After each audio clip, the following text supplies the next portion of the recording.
अगर आपने मेरा सेशन कभी नहीं सुना है तो आज का सेशन आप ज़रूर सुनिएगा। और आज का सेशन जो है सिर्फ आप अपने लिए या मेरे लिए नहीं सुनिएगा, आप अपने आने वाले पीढ़ी के लिए सुनिएगा, आप अपने घर के बच्चों के लिए सुनिएगा और बहुत ज़रूरी से सुनिएगा, क्योंकि आज का टॉपिक ही है आत्महत्या के ऊपर हम ले रहे हैं। और हाल ही में 2 दिन पूर्व एक बच्ची ने आत्महत्या कर लिया है। और क्यों आत्महत्या किया है, छोटी सी डांट पर उसका ईगो हर्ट हो जाता है और उसी को लेकर वो आत्महत्या कर लेती है। पूरा मामला जानेंगे और फिर 7 पॉइंट्स में हम ये देखने वाले हैं कि बच्चे आत्महत्या क्यों करते हैं और ये दुनिया का सबसे बड़ा मुद्दा है। तो आइए बात करते हैं कि बिंदी लगाने पर, बिंदी होती है जो माथे पर लोग लगाते हैं, महिलाएं लगाती हैं, वही बिंदी एक बच्ची ने लगाया और वही लगाकर वो स्कूल चली जाती है। 10वीं की छात्रा थी और वो जब स्कूल जाती है तो स्कूल में होता क्या है उसके साथ, जो उसके टीचर हैं, स्कूल में जाती है। उस बच्ची की उम्र की अगर हम बात करेंगे तो कहीं पे 16 वर्ष, कहीं पे 17 वर्ष आपको दिख जाएगा, लेकिन ये तय था कि वो 16 से 17 के बीच की बालिका थी। तो उसकी शिक्षिका ने उसको थप्पड़ मार दिया। और कहाँ मारा, मतलब सभी बच्चों के सामने उसको थप्पड़ मारता है और इससे छात्रा जो थी बहुत ज़्यादा आहत हो जाती है, उसको बहुत ज़्यादा बुरा लगता है और वो एक नोट लिखती है, सुसाइड नोट जिसे आप कहते हैं। और उस नोट में यह बताती है कि वो जो घटना उसके साथ घटी थी, जिसमें वो बिंदी लगाकर स्कूल जाती है और शिक्षिका के द्वारा उसको मारा जाता है, और उसके बाद उसको कितना बुरा लगता है और उस चीज़ को सहन नहीं कर पाई, यानी कि उसके सहन करने की क्षमता बहुत कम थी और वो उसको इतना गिल्टी फील हुआ, एक बेइज्जती हुई कि उसे बेइज्जत कर दिया गया, ऐसा उसको फील हुआ और उसको सहन नहीं कर पाई। और उसके बाद उसने घर जाकर फांसी के फंदा लगाया और उस पर लटक जाती है। तो 10वीं की छात्रा लटक जाती है और एक सुसाइड नोट भी लिख कर छोड़ जाती है। फिर उसके बाद जब पुलिस जाती है, प्रशासन के पास मामला जाता है, तो सुसाइड नोट मिलने के बाद स्कूल के प्रधानाचार्य को गिरफ्तार कर लिया जाता है। यह घटना अगर हम बात करें तो 10 जुलाई को धनबाद के तेतुलमारी में हुआ था। ये धनबाद का तेतुलमारी में हुआ था, जहां एक शिक्षिका ने प्रार्थना के दौरान, जो प्रार्थना होती है स्कूल में, उसी के दौरान 17 वर्षीय लड़की को माथे पर बिंदी लगाने के लिए थप्पड़ मार दिया था। और शिक्षिका और साथ साथ स्कूल के प्रधानाचार्य को इसमें गिरफ्तार किया गया है। और एनसीपीसीआर के अध्यक्ष प्रियंक कानूनगो ने पीटीआई जो न्यूज़ चैनल है, जो न्यूज़ एजेंसी है, उसको बताया कि धनबाद के एक स्कूल में बिंदी लगाकर आने पर पीटे जाने और अपमानित किए जाने से आहत होकर एक छात्रा ने आत्महत्या कर ली है और इस मामले को संज्ञान में लेकर अब ये जांच करने की बात कर रहे हैं। तो ये जो मामला था बहुत ही संगीन मामला था, जिसमें मतलब बच्चे का ईगो हर्ट हो जाता है। और अगर हम बात करेंगे पूरी दुनिया में, तो पूरी दुनिया में प्रत्येक वर्ष हर साल लगभग 70 से 80 लाख लोग आत्महत्या करते हैं, ऐसा दावा किया जाता है विभिन्न एजेंसियों के द्वारा। विश्व स्वास्थ्य संगठन की अगर हम बात करेंगे, WHO की बात करेंगे, तो 15 से 19 साल के जो युवा होते हैं, जो बच्चे होते हैं, उनमें मौत की चौथी सबसे बड़ी वजह आत्महत्या ही होती है। और ये लोग अवसाद, लाचार, जीवन में कुछ नहीं कर पाना या उनकी जो इच्छा होती है उसकी पूर्ति ना हो पाने की वजह से ये ऐसा करते हैं। तो आइए इस पर हम थोड़ा विस्तार से जानेंगे। कुछ पॉइंट्स में मैंने बताया कि 7-8 पॉइंट हम लेंगे जो सबसे ज़्यादा बेहद ज़रूरी आपके बच्चों के लिए होने वाले हैं। आपको इस पर ध्यान भी देना होगा अपने घर के बच्चों के लिए।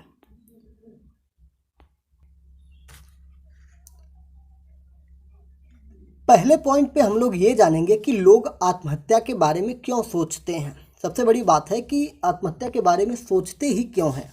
तो इसके बारे में अगर हम चर्चा करेंगे तो इसमें जब कोई व्यक्ति होता है जो आत्महत्या करने के बारे में सोचने लगता है, तो वो इस स्थिति को मनोचिकित्सात्मक सुसाइडल आइडियल, अगर इसको हिंदी में हम कहें तो आत्महत्या का ख्याल आना उसके अंदर शुरू हो जाता है। और यह ज़रूरी नहीं है कि एक वजह ऐसा हो जिसमें कई विशेषज्ञों की ये राय होती है कि किसी मुश्किल से निकलने का जब कोई रास्ता नहीं मिलता है तो व्यक्ति क्या करता है, अपने जीवन को समाप्त कर देता है। मतलब वो किसी समस्या में फंसा हुआ है तो वो समस्या से जब निकल नहीं पाता है तो वो क्या करता है, आत्महत्या कर लेता है। अभी हाल ही में कल की घटना है, अगर आपने ध्यान दिया होगा न्यूज़ में, कि एक स्टूडेंट था इंजीनियरिंग का, जिसने चीनी ऐप से लोन लिया था, मतलब चाइनीज ऐप था, उससे लोन लिया था और उसके दबाव में आकर उसने भी आत्महत्या कर ली थी। तो इसी में अगर हम टॉपिक में देख रहे हैं कि आत्महत्या क्यों करते हैं, ऐसा ख्याल क्यों आता है, तो इसमें मेंटल हेल्थ एम्पावर से जुड़ी मनोचिकित्सक दिलशाद खुराना इसे आत्महत्या की सबसे बड़ी वजह बताती हैं। वो कहती हैं कि ऐसे लोग ये सोचने लगते हैं कि जब जीवन में कुछ भी नहीं बचा है, यही वजह है कि अवसादग्रस्त लोगों में आत्महत्या करने की दर सबसे ज़्यादा देखी गई है। यानी कि उनको लगता है कि मेरे जीवन में कुछ बचा ही नहीं है, सारे रास्ते बंद हो सकता है। अब इससे एक सवाल यह भी उठता है कि क्या आत्महत्या का विचार अपने आप ही आने लगता है या फिर इसकी कोई मेडिकल वजह होती है। तो मनोचिकित्सकों की अगर हम बात करें तो उसमें एक डॉक्टर अम्बरीश धर्माधिकारी हैं, वो बताते हैं कि आत्महत्या का विचार प्राकृतिक नहीं होता है। मस्तिष्क में बायोन्यूरोलॉजिकल बदलाव के चलते लोगों को लगने लगता है कि जीवन किसी काम का नहीं है और इसके बाद व्यक्ति आत्महत्या करने का विचार करने लगता है। उसके अंदर ये विचार बार बार आने लगते हैं। आत्महत्या के 90% मामले मानसिक विकार के चलते होते हैं, यानी कि मस्तिष्क में टेंशन की वजह से होता है और इसे आम भाषा में हम लोग अवसादग्रस्त कहते हैं। अवसादग्रस्त लोगों को दुनिया में हमेशा नकारात्मक चीज़ें नज़र आती हैं, यानी कि वो किसी चीज़ को पॉजिटिव में देखते ही नहीं हैं। आइए हम दूसरे पॉइंट में बात करते हैं, आत्महत्या का ख्याल आने के संकेत क्या हैं, यानी कि जब हमें आत्महत्या का ख्याल आ रहा है तो इसके संकेत क्या हो सकते हैं। तो विश्व स्वास्थ्य संगठन के मुताबिक 2019 में आत्महत्या करने वाले 77% लोग जो थे निम्न और मध्य आय वर्ग वाले देशों के थे, यानी कि बहुत ज़्यादा हाई फाई देश के नहीं थे। इस संगठन के अनुसार जिन लोगों के व्यवहार में इस तरह के संकेत मिले उनमें आत्महत्या का विचार आ सकता है, जैसे अवसाद, मानसिक स्थिति का एक समान नहीं रहना, बेचैनी और घबराहट होना, जिस चीज़ में पहले खुशी मिलती थी अब उसमें दिलचस्पी का ना होना, हमेशा निगेटिव बातों का आना और भविष्य को लेकर निगेटिव दृष्टिकोण का होना, ऐसा हो सकता है। तीसरे पॉइंट में अगर हम जानेंगे तो मानसिक विकार की चपेट में आने पर लोगों में क्या बदलाव दिखते हैं। अगर कोई मानसिक विकार के चपेट में आ गया है तो उसमें क्या बदलाव दिखते हैं, तो इसमें ये बताया जाता है विशेषज्ञों के द्वारा कि जो लोग हमेशा मुस्कुराते दिखते हों या आसानी से दूसरे लोगों से घुल मिल जाते हों, वो भी मानसिक विकार की चपेट में आने के बाद अचानक से अकेला महसूस करने लगते हैं। मानसिक विकार से पीड़ित शख्स अधिक शराब पीने लगता है, वह नकारात्मक ढंग से चीज़ों को देखने लगता है, उस पर जीवन को लेकर निराशावादी दृष्टिकोण हावी होने लगता है और आपके आसपास किसी के जीवन में ऐसा बदलाव अगर हो रहा है तो उन पर आपको ध्यान देना पड़ेगा। यानी आपके परिवार में या आपके पास पड़ोस में आपके बच्चों में ऐसा कुछ दिखे तो आप इसको ज़रूर ध्यान दीजिएगा। इसमें यह भी बताया जाता है कि यह ज़रूरी नहीं है कि हत्या का विचार वाले सभी लोगों में इसके संकेत दिखते हों। वे जो बोलते हैं या करते हैं उससे भी यह जाहिर हो सकता है। इन चीज़ों के बारे में लोग बात नहीं करते हैं, लेकिन अगर ये बार बार होने लगे तो इसे खतरे का संकेत भी आप मान सकते हैं। अब हम चौथे पॉइंट में अगर बात करेंगे तो अगर आपके अंदर या किसी के अंदर आत्महत्या का ख्याल आए तो क्या करें। मान लीजिए आपके दिमाग में आप किसी टेंशन में है, परेशानी में है और आपके अंदर आत्महत्या का ख्याल आ रहा है तो आप उस समय क्या करेंगे। तो उस समय क्या करना चाहिए। व्यक्ति के मन में नकारात्मक ख्यालों का जब आना साधारण बात है, यानी कि हमारे मन में नकारात्मक ख्याल बार बार आते हैं क्योंकि अब जीवन में विभिन्न कठिनाइयाँ होती हैं। रोज़ हमारा जीवन कई चुनौतियों से गुजरता है, तो नकारात्मकता आती रहती हैं और ये कुछ लोगों में धीरे धीरे बढ़ने लगता है। और मानसिक विकारों को लेकर अभी भी काफ़ी गलतफहमियां लोगों के अंदर हैं, इसलिए लोग इस बारे में ज़्यादा बात नहीं करते हैं। ऐसी स्थिति में मानसिक काउंसलिंग करने वाले हेल्पलाइन की भूमिका अहम होती है या किसी आप मनोचिकित्सक से मिलकर उनसे आप सलाह मशवरा कर सकते हैं। ये सारी चीज़ें आप कर सकते हैं।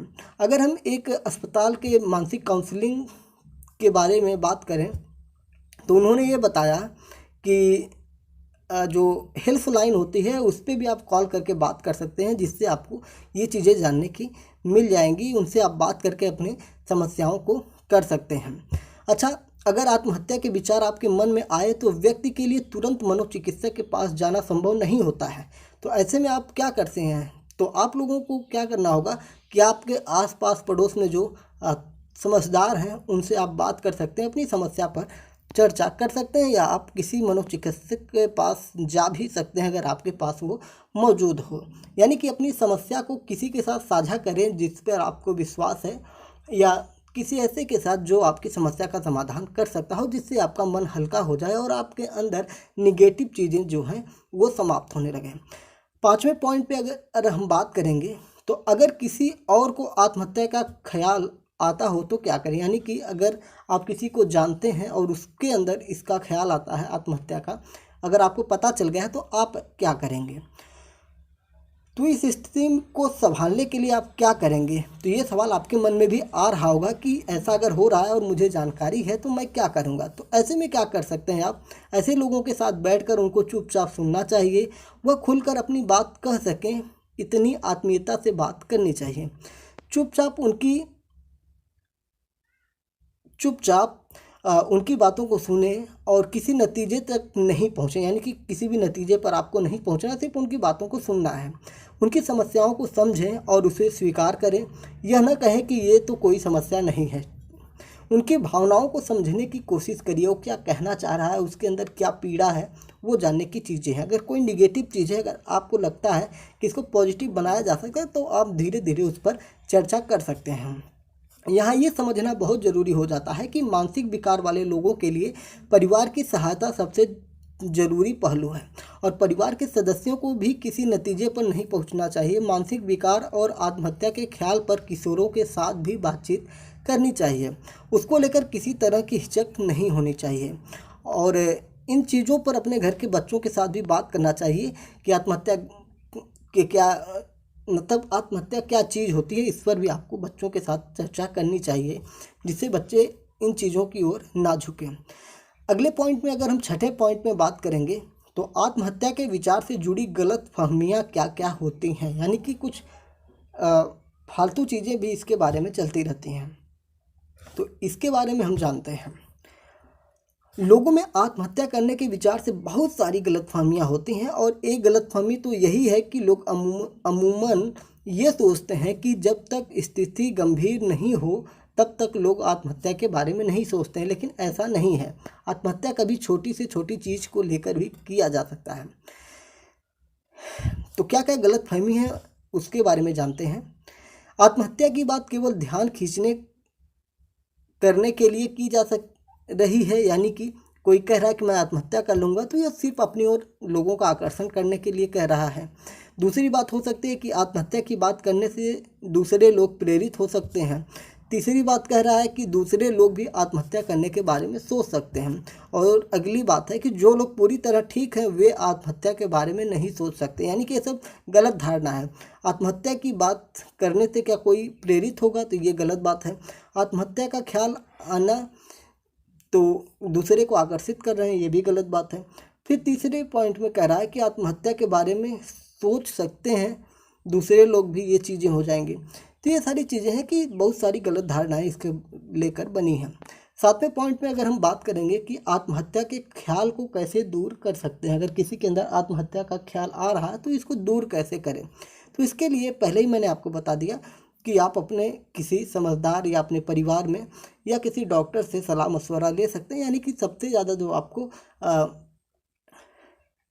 लगता है, विश्वास है उस पर, उससे आप बात कर सकते हैं। अगर आपको लग रहा है कि आप पर जब जिससे सबसे ज़्यादा विश्वास है उसी से आप नाराज़ हैं, तो आप किसी दूसरे को ऐसे ढूंढिए जिससे आप बात कर सकते हैं। तो बहुत सारे लोग हैं जिससे आप ज़रूर बात सकते हैं। जब कोई ना मिले तो आप किसी डॉक्टर से ही बात कर लें, जिससे आपका मन हल्का हो जाएगा और इस विचार से आप बाहर निकल जाएंगे।